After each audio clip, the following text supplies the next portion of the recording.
When the sun sets over Monaco, the real kingdom awakens. The yachts start glowing like floating palaces, engines whisper in the distance, and one man, known only as Zeus, steps out to claim his empire. They call him the billionaire who owns the night, because when darkness falls, every spotlight seems to follow him. His world isn't on Instagram. It's hidden behind velvet doors, private decks, and coded invitations that only a handful of people ever receive. Here, fortunes are traded with a glass of champagne, and reputations can vanish before sunrise. In this city of light, Zeus doesn't chase fame. He controls it. Tonight, we take you inside that private world, where power is silent and luxury has no limits. But the deeper you go, the more dangerous the night becomes. If you love stories of untold power and true luxury, make sure to like this video, subscribe, and turn on notifications, because what you're about to see might just change how you think about the world's richest man. When most of Monaco falls asleep, one man wakes to rule what others can't see: the night.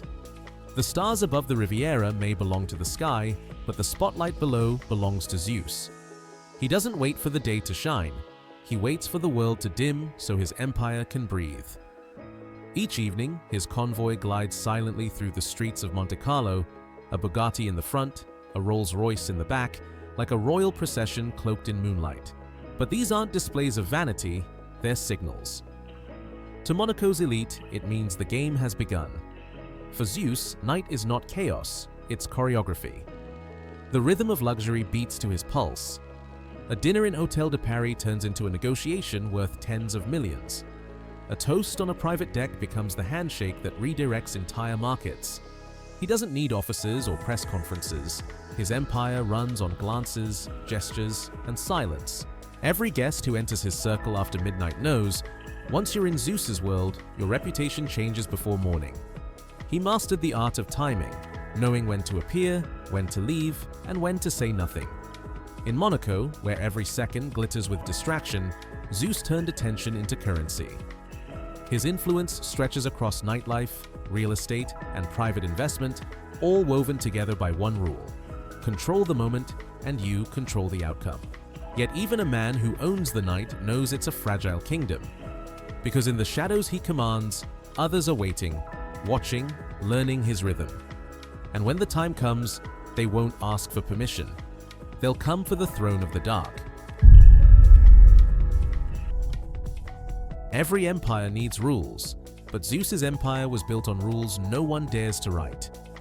They call it the Code of the Night, a silent agreement shared only among those who enter his world after midnight. There are no contracts, no signatures, only trust, and the fear of losing it. Inside Monaco's most exclusive circles, invitations are currency. A single message from Zeus's assistant, a simple time, a location, no explanation, can change your status overnight. If you're summoned, it means you've been noticed. If you're ignored, you simply don't exist. The people who attend his gatherings aren't random billionaires. They're the architects of influence, luxury magnates, art dealers, heiresses, and digital tycoons. Each of them owes something to Zeus or wants something from him. But the code is more than etiquette, it's power. Conversations never start with business, yet they always end with profit. No phones are allowed, no cameras, no posts. What happens inside stays sealed like a secret religion of wealth. They speak in hints, trade favors like gold, and every gesture has meaning. One glance from Zeus across the room could decide who rises next, or who quietly disappears from Monaco's social calendar. And within this circle, loyalty is the highest currency. Betrayal isn't punished publicly, it's erased silently. Those who break the code find themselves locked out of deals, dinners, and even Monaco's gossip. It's not exile by force, it's disappearance by design. Yet among this perfection, something stirs. A new face has appeared in Zeus's gatherings, someone who doesn't follow the code, who asks questions no one dares to voice. And that presence will test whether the empire of silence can survive the sound of truth. They say Zeus rules the night, but those who know him whisper that someone else rules him. Her presence is quiet, almost invisible, yet when she enters a room, the atmosphere changes. They call her the Hidden Queen, not because she hides from the world, but because the world never truly sees her power. She doesn't speak loudly or demand attention. Instead, she observes, calculating, listening, memorizing the rhythm of every conversation. While others toast to success, she's already predicting who will win the next game of power. Some say she's the reason Zeus's empire never falls, others believe she's the reason it never truly belongs to him. At Zeus's midnight gatherings, her role is subtle but absolute. When she nods, deals proceed. When she smiles, rivals retreat. And when she leaves early, everyone knows the night is over. Her influence flows like perfume, invisible yet unforgettable. She transformed luxury into strategy, turning beauty into authority. While the men of Monaco buy power, she embodies it. But behind her, grace lies a sharper truth. She's not just Zeus's companion, she's his mirror, his strategist, his silent equal. Some say she built the code of the night itself, crafting the rules that even Zeus must follow. The empire might bear his name, but its foundation was written in her silence. And yet, recently, the queen has vanished. Her chair at the private dinners remains empty. Her signature scent no longer lingers in the corridors of the Hotel de Paris. The city whispers, did she walk away? Or was she pushed out of the kingdom she helped create? Because in Monaco, absence speaks louder than presence. And when the queen goes missing, the night itself starts to lose its balance. Every paradise has its shadows. And in Monaco, the city of gold, the darker the night, the more it shines. Behind every champagne toast and diamond chandelier, whispers ripple through the air. The world sees the glamour, but those inside Zeus's circle know that power never glitters without a cost. The nights that once symbolized victory begin to carry a different scent, one of suspicion. Deals made in laughter start to unravel in silence. The same voices that once praised Zeus now speak softly in corners, measuring their loyalty. Some say a deal went wrong, others claim someone within the circle leaked what should never have been known. But the truth, like everything else in Monaco, is always dressed in gold and hidden in shadow. At the Hotel de Paris, one of Zeus's grandest soirees becomes the stage for tension. Cameras flash, music swells, but behind the smiles lies calculation. Rivals disguised as friends, allies pretending to be admirers. Everyone wants something from the king of the night. A single rumor about his queen's disappearance, about the balance of his empire, spreads like wildfire beneath the perfume and champagne. Yet Zeus stands calm, his every gesture rehearsed, his every glance deliberate. The audience sees confidence. His inner circle sees control struggling to survive. The more he shines, the more the darkness watches. Competitors move quietly, using charm where confrontation once reigned. Foreign investors, journalists, even certain royals begin to test how far Zeus's influence truly stretches. For the first time, he realizes that his empire's beauty is also its weakness. It depends on illusion. The illusion that he never loses. But illusions demand energy, and every night costs more than the last. The yachts still gleam, the cars still roar, but something unseen is cracking beneath the perfection. One evening, a guest list is changed at the last moment. A familiar name is removed. No one dares ask why. Yet in that single decision, the hierarchy of the night shifts forever. Because when gold starts to lose its glow, shadows rush in to claim it. And somewhere, in the quiet corners of Monaco's midnight, a new power begins to rise. One that doesn't worship the light, but knows exactly how to use the dark. They say Monaco has only two kinds of places, the ones tourists can find and the ones Zeus controls. When the night deepens past midnight, the city seems to fold in on itself. The music softens, the streets grow quieter, and a different Monaco begins to breathe, one hidden behind coded doors, private elevators, and rooms that never appear on any blueprint. It begins at the Hotel de Paris, where a private corridor leads to an unmarked door. Beyond it lies the Velvet Room, a place where every wall absorbs secrets. The light is low, the air heavy with the scent of aged cognac and ambition. Here, billionaires don't talk business, they talk belief. Every conversation sounds harmless, but each word is a signal, an offer, a test. And Zeus listens, not as a man of wealth, but as a king of tempo, deciding who stays and who quietly fades from the room before dawn.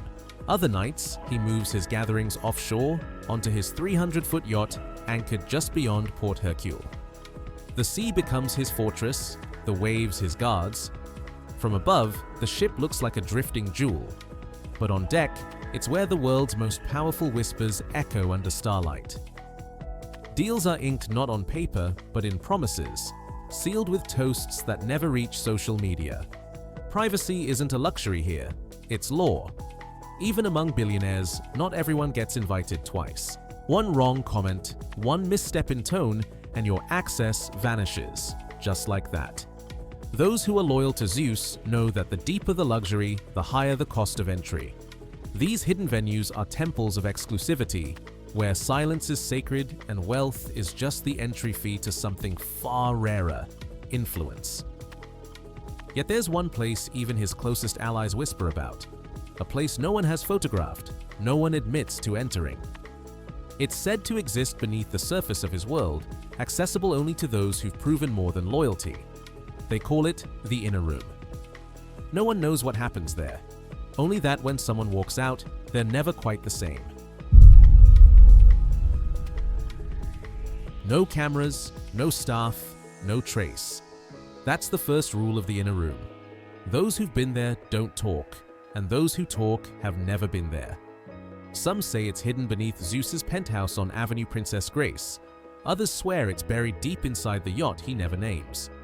Wherever it is, one thing is certain. This is where the real Monaco begins. The inner room isn't about luxury, it's about control. There are no golden chandeliers, no grand stage, just a circular table, low light, and silence so heavy it feels alive. Every seat at that table is earned, not bought. Here, decisions are made that ripple through empires. Who gets funded, who gets erased, whose reputation will rise before the next sunrise.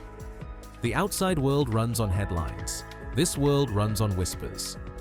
Zeus presides not as a host, but as a conductor. Every gesture carries meaning. A lifted glass, a pause in speech, even the angle of a smile. Around him sit the hidden hands of power, an oil magnate from Dubai, a tech genius from Palo Alto, a royal investor whose name never appears in print. They arrive as equals, but leave as subjects of his tempo. For Zeus, this is the orchestra, and he's the one writing the score. Yet for all its control, the inner room is also a mirror of Zeus's greatest fear, losing control. Lately, cracks have appeared. A decision he made one evening, to remove someone from the circle, has sent tremors through the quiet ranks of Monaco's elite. The Queen's disappearance still lingers like a ghost in conversation, and some whisper she once sat at that same table. Inside that room, power feels eternal. Outside it, dawn always arrives. And as the first light creeps over the Riviera, Zeus watches from his balcony, knowing that no empire, not even one built on silence, can last forever. Because every secret room eventually meets the light. And when it does, the man who once ruled the night may have to face the one person who knows how to end it. Every legend has a turning point, and for Zeus, it began with a single deal. Not the biggest, not the flashiest, but the one that shifted the entire balance of power in Monaco. It wasn't signed in daylight or sealed in boardrooms. It happened, as always, in the silence of night, somewhere between a glass of vintage champagne and a promise whispered too quietly for history to record. The story goes that Zeus had been offered something even he couldn't ignore: control of a luxury conglomerate that connected Europe's most exclusive real estate, private banking, and digital assets. But it came with a catch.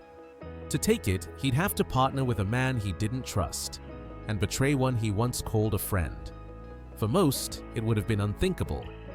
For Zeus, it was destiny. That night on his yacht, the Elysium, The sea was unnaturally calm. Around him sat his closest advisors, men and women who had built their fortunes from his shadow.